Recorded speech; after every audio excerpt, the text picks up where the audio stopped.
నమస్కారం అండి. నా పేరు జ్యోతి కృష్ణ, యాపిల్ హాస్పిటల్ నుంచి మాట్లాడుతున్నాను.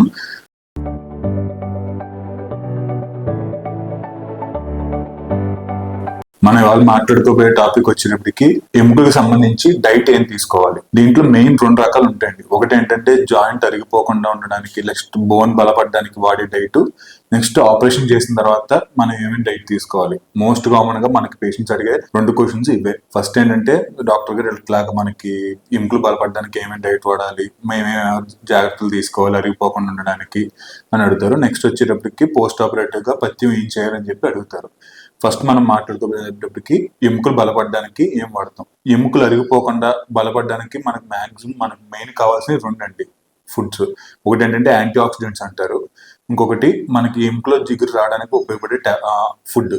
సో యాంటీ ఆక్సిడెంట్స్ అంటే ఏంటి? సో ఏదైతే మనకి జాయింట్ అనేది ఒక లేయర్ లాగా ఉంటుందండి, సాఫ్ట్ లేయర్ ఉంటుంది, దాని కింద ఫ్లూయిడ్ ఉంటుంది. ఎప్పుడైనా మనం ఈజీగా మూవ్మెంట్ అవ్వడానికి స్మూత్ గా ఉంటేనే మనం ఎప్పుడు మూవ్మెంట్ అనేది ఫ్రీగా అవుతుంది. ఎప్పుడైతే రఫ్ గా ఉందనుకోండి మనకు ఆ ఫ్రిక్షన్ వల్ల పెయిన్ రావడం కానీ అట్లా జరుగుతుంది. సో స్మూత్ మూవ్మెంట్ ఎప్పుడు ఉంటుంది, సర్ఫేస్ అనేది చాలా సాఫ్ట్ గా ఉన్నప్పుడు మనకి మూవ్మెంట్ అనేది. ఈ జాయింట్ అరిగిపోయినప్పుడు ఏమవుతుందంటే సాఫ్ట్ గా ఉన్న సర్ఫేస్ మీద క్రాక్స్ రావడం, పెచ్చులు కింద ఊడిపోవడం అట్లా జరుగుతాయి. సో దాన్ని మళ్ళీ వెంటనే రిపేర్ అవ్వాలి. రిపేర్ అవడానికి ఉపయోగపడేది యాంటీ ఆక్సిడెంట్స్. మిగతా వచ్చేది జిగురు రావడానికి ఉపయోగపడే ఫుడ్. యాంటీ ఆక్సిడెంట్స్ అనేవి మనకి మెయిన్ గా వచ్చేవి ఏంటంటే మనకి పాప్కార్న్స్ కానీ అంటారు. సో పాప్కార్న్ అనేది ఫ్రైడ్ ఫుడ్. సో అది మాత్రం మనం ఎక్కువ తినకూడదు. యాక్చువల్గా మోస్ట్ కామన్ గా చెప్పేది ఏంటంటే యాంటీ ఆక్సిడెంట్ అని మనకి ఎక్కువ పాప్కార్న్ అట్లా దొరుకుతాయి అంటారు. అట్లా కాదు. మనకి కావాల్సిన యాంటీ ఆక్సిడెంట్స్ ఏంటంటే పిండి పదార్థాలు. పిండి పదార్థాలు అంటే మైదా పిండి అట్లాంటివి కాదండి. పిండి పదార్థాలు అంటే ఓట్స్, బ్రౌన్ రైస్. ఇవి తింటే ఏమవుతుందంటే మన శరీరం పైన ఒత్తిడి తగ్గుతుంది, బాడీలో డైజెషన్ అనేది బాగా జరుగుతుంది. దానివల్ల ఏంటంటే వెయిట్ లాస్ ఉంటుంది. వెయిట్ లాస్ వచ్చినప్పుడు మన బాడీ అట్లాంటి జాయింట్ పైన పడే బరువు అనేది తగ్గుతుంది. సో దానివల్ల మనకి పెయిన్ రిలీఫ్ అనేది రావడం చాలా కామన్ గా జరుగుతుంది. నెక్స్ట్ వచ్చేటప్పటికి vitamin C supplementation. Vitamin C అనేది ఏమొస్తుందంటే నారింజకాయలు, బత్తాకాయలు, నెక్స్ట్ లెమన్స్, గోవా ఇట్లాంటి వాటిలో, స్ట్రాబెరీస్ ఇట్లాంటి వాటిల్లో మనకి విటమిన్ సి అనేది చాలా రిచ్ గా దొరుకుతుంది. నెక్స్ట్ వచ్చేటప్పటికి జిగురు వచ్చే పదార్థాల్లో మనకి ఏంటి ఫుడ్ జిగురు రావడానికి?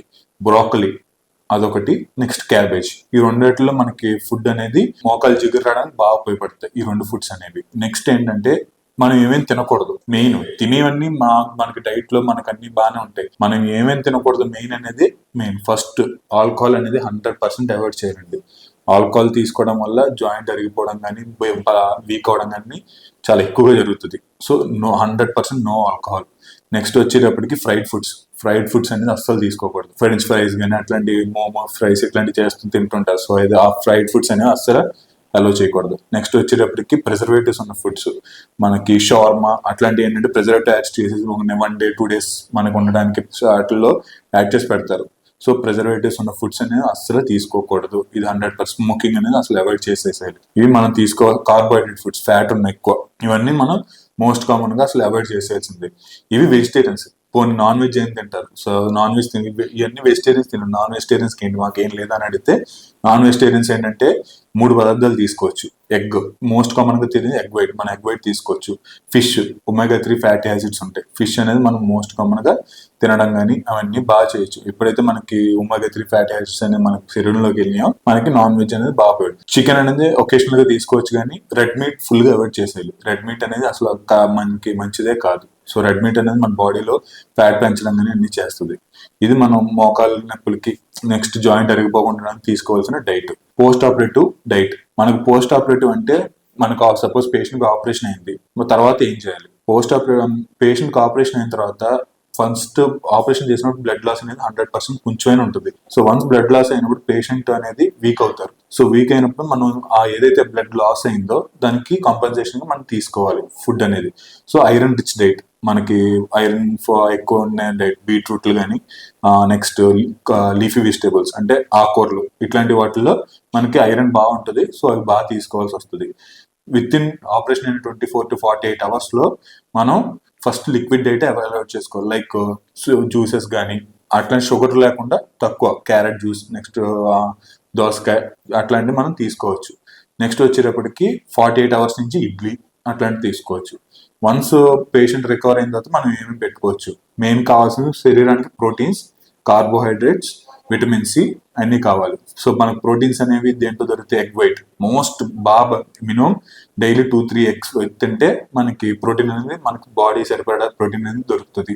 నెక్స్ట్ వచ్చేటప్పటికి కార్బోహైడ్రేట్స్ అంటే బ్రౌన్ రైస్, నెక్స్ట్ వీటిల్లో మనకు మోస్ట్ కామన్ గా దొరికేది ఓట్స్, అట్లలో కార్బోహైడ్రేట్స్ దొరుకుతాయి. ఫైబర్ రిచ్ ఫుడ్, ఎందుకంటే పేషెంట్ చాలా రోజు బెడ్ రిడన్ ఉంటారు, 1 మంత్ దాకా కదలకుండా ఉండడం అట్లాంటి, సో వాళ్ళకి అరుగుదల ఫాస్ట్ గా అనేది ఫైబర్ రిచ్ డైట్ అది పెట్టుకోవచ్చు. విటమిన్ సి అనేటప్పటికి గోవా, లెమన్, నారింజకాయ జ్యూసులు అట్లాంటి బత్తాకాయ జ్యూసులు అన్ని తాగొచ్చు. సో మనం అవాయిడ్ చేయాల్సింది ఏంటంటే పోస్ట్ ఆపరేటివ్ గా స్పైసెస్, అస్సలు కారం అనేది పెట్టకూడదు, ఎందుకంటే పేషెంట్ చాలా రోజులు కదలకుండా ఉంటారు, సో వాళ్ళకి అరుగుదల ఉండదు. మనం ఎప్పుడైతే స్పైస్ ఫుడ్ పెట్టామో వాళ్ళు గ్యాస్ ట్రబుల్ రావడం కానీ, అరుగుదల తగ్గడం కానీ, కడుపు మంట ఇవన్నీ చెప్తారు. సో ఇవన్నీ మనకి అన్నెసరీ కాంప్లికేషన్స్. సో దీనివల్ల ఒకటి వస్తుంది. నెక్స్ట్ వచ్చేటప్పటికి ఆల్కహాల్ 100% తీసుకోకూడదు.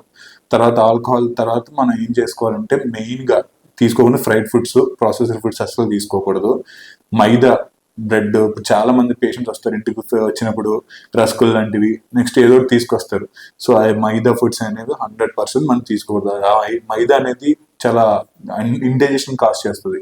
సో దానివల్ల పేషెంట్ కడుపు నొప్పి రావడం కానీ అట్లాంటివి జరుగుతుంది. ఇవి మన జాగ్రత్తలు తీసుకుంటే పోస్ట్ ఆపరేటివ్ గా పేషెంట్ కి త్వరగా రికవర్ అయిన టైం కానీ ప్రాసెసింగ్ కూడా చాలా ఫాస్ట్ గా జరుగుతుంది. Thank you.